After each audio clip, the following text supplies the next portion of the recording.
Font effects like bold, italics, underline, and strikeout are used to draw your reader's attention to particular words or phrases in your document, or to denote that some words or phrases are going to be removed or inserted into a document. All of these effects can be applied in Word 2010 with just 1 or 2 clicks. All of the commands for font effects are shown in the font group of the Home tab of the ribbon. In order to apply formatting, I'll first need to select the text that I want to format. If the text doesn't exist already, for example, if I want to type at the top of my document some text that isn't here already, I can simply click bold, and with bold on I can type new information and then turn bold back off. Or if this text had already been entered, I can select it and then click bold to bold the text. For text that exists already, you can select using any of the methods we've talked about previously. You can select lines or paragraphs or the entire document. I'm going to select this heading, and I'm also going to select the other headings I can see, holding Control in between, and I want to bold these. Bold, which is what's called a font weight, a bulkiness or a weight to the letters on the page, has another name when we talk about web publishing, and that name is strong. So bold or strong text is used to emphasize a word or words. It bulks it up a little bit. It makes it stand off the page, makes it seem denser. Yet we don't really lose readability when we bold a font. Italics are also used for emphasis for occasions where we previously might have used underline. In this text, we're seeing in quotes the words employees defined. And I'm actually going to italicize the word employees and get rid of the quotes. And I can do the same thing here. So the quote says, I mean, quote, employees, but by replacing the quotes with italics, the intent is clear. Employee is the term that's being defined. And rather than have the quotes, which are in a way hard to read around, it trips the reader's eye, and you wonder, why is employees in quotes? Is it kind of employees or sort of employees?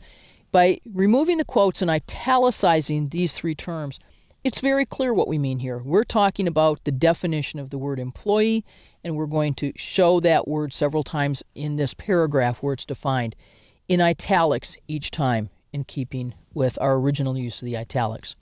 Years ago, the way we underlined documents was after someone had typed them, they took out a ruler and a pen and drew a line under the words that were to be underlined, because typewriters didn't always handle underlines.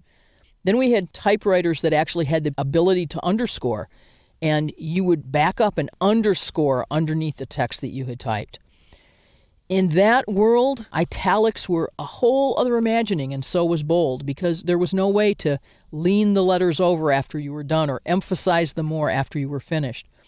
So italics have come to replace most uses of underline, as well as you saw, a use of something in quotes. It could be a song title in quotes or a book title in quotes, or simply a word in quotes that we can use italics to represent instead.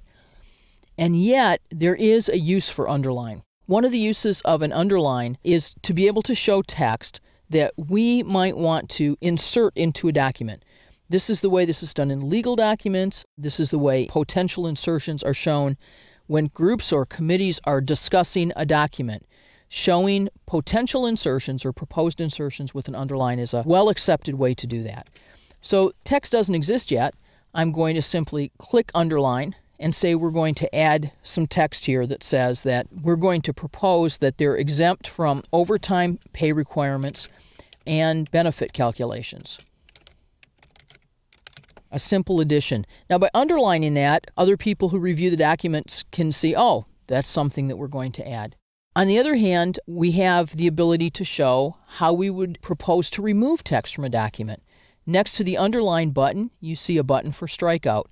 So we're going to get rid of whose positions do not meet FSLA criteria and simply strike that out. So here's our proposed insertion and our proposed deletion. And we're showing both of those using font effects. One of my favorite tools is a highlighter. The highlighter in Word 2010 is better than the highlighter that you're going to buy at an office supply store because in one pen you have 15 different colors, although some of them are relatively useless. For example, when I highlight something in black, the odds are good that it will be pretty hard for me to read it after that.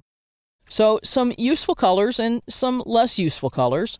But if I want to highlight some words, I can simply choose to highlight, turn my highlighter on, and my highlighter will remain on until I turn it back off, which is a nice improvement over needing to turn it on each time I want to use it. When I'm done, I simply say stop highlighting.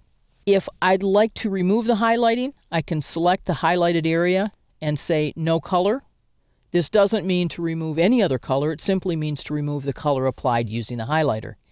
If you're applying font sizes and effects like bold or highlighting, underline, italics, strikeout, and other effects to create titles and headings in your document, or as a way of organizing your document, don't simply stay here in the font group, but make sure you check out Chapter 6, Using Styles for Effective Formatting.